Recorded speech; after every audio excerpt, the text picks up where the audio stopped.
सांगानेर में फैक्ट्रियों को लेकर केंद्रीय भूमि जल बोर्ड जयपुर की ओर से लगाया गया जागरूकता अभियान। सांगानेर में फैक्ट्रियों के दूषित पानी को लेकर सीईटीपी के डायरेक्टर प्रवीण शाह से दिशा संदेश मीडिया की बातचीत। मैं आपको बताना चाहूँगा कि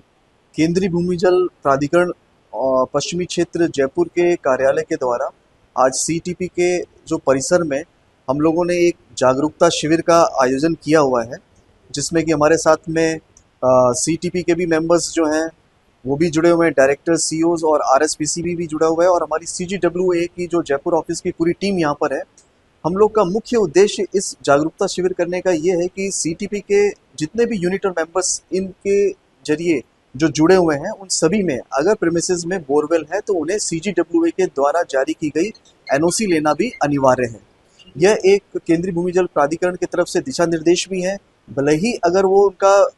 10 KLD से अगर उनका कम का भी अगर ग्राउंड वाटर विड्रॉल है तब भी उन्हें एग्जेम्पशन सर्टिफिकेट लेना अनिवार्य है। इस जागरूकता शिविर के माध्यम से हम लोगों ने जो हमारे चेकलिस्ट है या जो भी मैंडेटरी डॉक्यूमेंट्स हैं वो हम लोगों ने इनके सभी सदस्यों को वितरित किए गए हैं और इसी शिविर के माध्यम से, और मैं सीईटीपी के जो डायरेक्टर हैं इनको भी मैं बताना चाहूँगा कि ये एक अनिवार्य एनओसी है जो हर यूनिट मेंबर्स को लेना है अगर उसके प्रीमिसेस में बोरवेल है, और अगर वो माइक्रो और स्मॉल इंडस्ट्रीज हैं और 10 KLD से कम है तो एग्जेम्प्टेड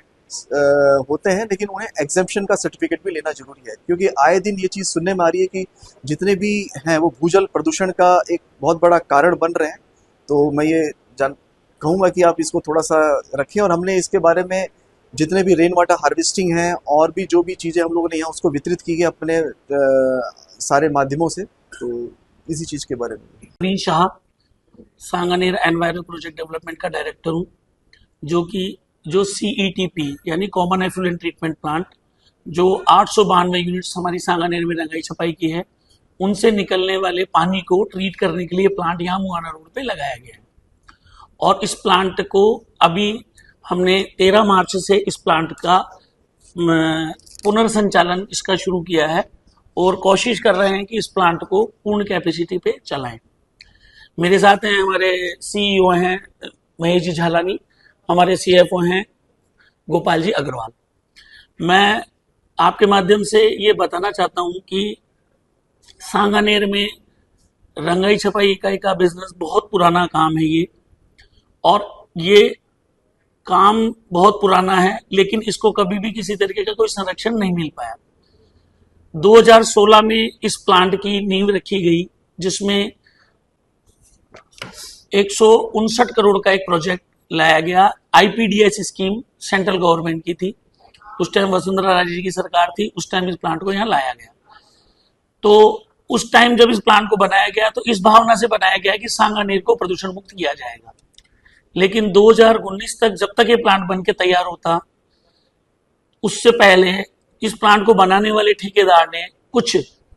दुष्टतावश प्लांट को पूरा नहीं किया, प्लांट की पाइपलाइन को पूरा नहीं किया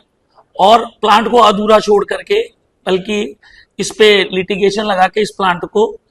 बंद करने के कागार पे लाके खड़ा कर दिया। 2019 से लेकर के 2025-26 तक बार बार इस प्लांट को चलाने के लिए प्रयास होते रहे,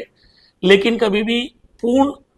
क्षमता पे चलाने के लिए इसमें जो इसकी कमियां थी, जो खामियां थी, उन पे न कोई विचार विमर्श हो पाया, न ही कोई भी किसी तरीके का इसमें संज्ञान लिया गया। लेकिन मुझे ये बताते हुए अत्यंत हर्ष हो रहा है कि हमारे माननीय मुख्यमंत्री जी श्री भजन लाल जी शर्मा जैसे ही सत्ता में आए हैं, उन्होंने सबसे पहले इस मामले को संज्ञान में लिया और संज्ञान में लेकर के उन्होंने अपने जो आला ऑफिसर थे, जैसे चीफ सेक्रेटरी होते हैं या जो भी पोल्यूशन बोर्ड के अधिकारी हैं, उनको लेकर के कहा कि भाई सांगानेर को अपन को रेगुलराइज करना है। और संज्ञान में लेकर के उन्होंने हमको भी बुलाया अपने पास और हमसे पूछा कि भाई आपको आखिर समस्याएं क्या क्या है। हमने जो भी हमारी समस्याएं थी वो उनसे उनको अवगत कराया। जैसे ही उनको अवगत कराया, उन्होंने तुरंत प्रभाव से उसके समाधान के लिए आदेश जारी किए और पूरी सरकार इस सांगानेर की रंगाई छपाई उद्योग को बचाने के लिए प्रयास करना शुरू कर दिया। लेकिन चूंकि बहुत पुराना इशू था, पुराना मर्ज भी धीरे धीरे ठीक होता है, उसी तरह से इसको चलाने के लिए सरकार के द्वारा अथक प्रयास किया जा रहा है। सरकार ने हमको आदेश भी दिया है कि इसको आपको अच्छे से चलाना है। कुछ छोटे छोटे इश्यूज हमारे अभी भी इसमें बाकी हैं, जो अभी 3 दिन पहले चीफ सेक्रेटरी साहब के यहाँ मीटिंग हुई थी, उसमें हमने उनके संज्ञान में लाए, तो उनमें से उन्होंने हमारे को उसको जल्दी ही रिजॉल्व करने के लिए आश्वस्त भी किया है। मैं आपको बता दूं कि सबसे पहले मैं आपको बताना चाहता हूं कि प्लांट काम कैसे करता है, क्योंकि अभी तक कई तरह की भ्रांतियां चारों तरफ फैलाई जा रही हैं कि प्लांट नहीं चल रहा है, प्लांट चल नहीं सकता, ये खराब है, ये तो बिल्कुल ही बेकार है, ये कभी होगा ही नहीं। बहुत सारी भ्रांतियां फैलाई जा रही है। इवन दो हमने अभी 6 महीने पहले कॉन्ट्रैक्टर को रखा था, वो भी हमको एक मेल डाल करके उसने प्लांट को छोड़ दिया कि साहब ये प्लांट ही खराब है, ये चल ही नहीं सकता। लेकिन मैं आपके माध्यम से बताना चाहता हूं कि ये प्लांट अगर इसको सही तरीके से चलाया जाए तो उस प्लांट को चलाया जा सकता है, और 12.3 MLD यानी 1,23,00,000 लीटर की कैपेसिटी पे ही चलाया जा सकता है। अब हमारे सामने प्रश्न होता है कि अगर चलाया जा सकता है तो अब तक क्यों नहीं चलाया गया, आगे कैसे चलाया जाएगा। तो मैं आपके माध्यम से सरकार का, हालांकि मैंने सीएसआर को बता दिया, यहाँ दोबारा बता रहा हूँ, इसमें कुछ छोटी छोटी ऐसी चीजें हैं जिसके मॉडिफिकेशन हम कर देंगे तो इस प्लांट को प्रॉपरली चला पाएंगे। जैसे जब भी ये प्लांट बना, आईपीडीएस स्कीम में इस प्लांट में 65 किलोमीटर की पाइपलाइन डालने का प्रोविजन था, इस प्लांट को बनाने का प्रोविजन था, इस प्लांट को ZLD करने का प्रोविजन था, लेकिन कहीं पे भी जो पानी यहाँ तैयार होगा उसको वापस भेजने का प्रोविजन नहीं था। तो जैसे ही हम इसमें वर्किंग में आए तो हमको पता चला, तो हमने सबसे पहले सरकार से ये मांग की कि जितना भी पानी इसमें ZLD होकर तैयार होगा उसको रिवर्स वापस भेजने का एक मैकेनिज्म बनाया जाए। उस मैकेनिज्म के लिए रिवर्स पाइपलाइन का एक सिस्टम होता है, जिसके लिए हमने लगभग 27 करोड़ की एक DPR है जो सरकार ने सबमिट करा दी है। दूसरा इशू इसमें यह था कि अगर इस प्लांट में से जो स्लज जनरेट होगी, स्लज मतलब पानी को पूरा ट्रीट करने के बाद जो बचा हुआ वेस्ट है वो कहां रखा जाएगा, उसके लिए JDA से एक जमीन आवंटित की गई जिसकी की कॉस्ट 7,50,52,00,000 लगभग थी। लेकिन चूंकि अभी CETP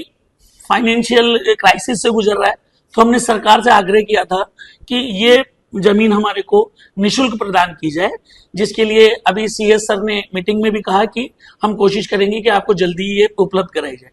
क्योंकि अगर प्लांट में जो स्लज निकलेगा उसके निस्तारण की व्यवस्था नहीं होगी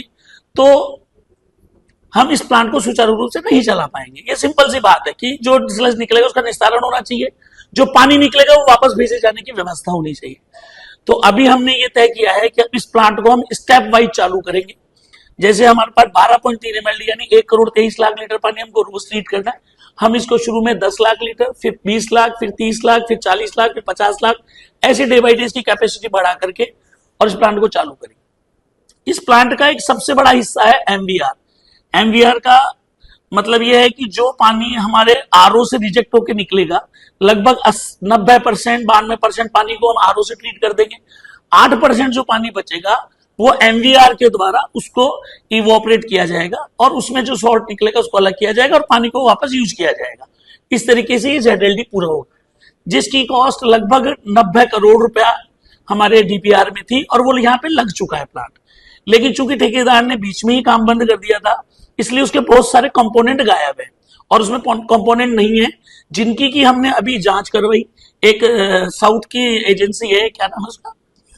मैक्सवेल करके कंपनी है, उससे हमने इसका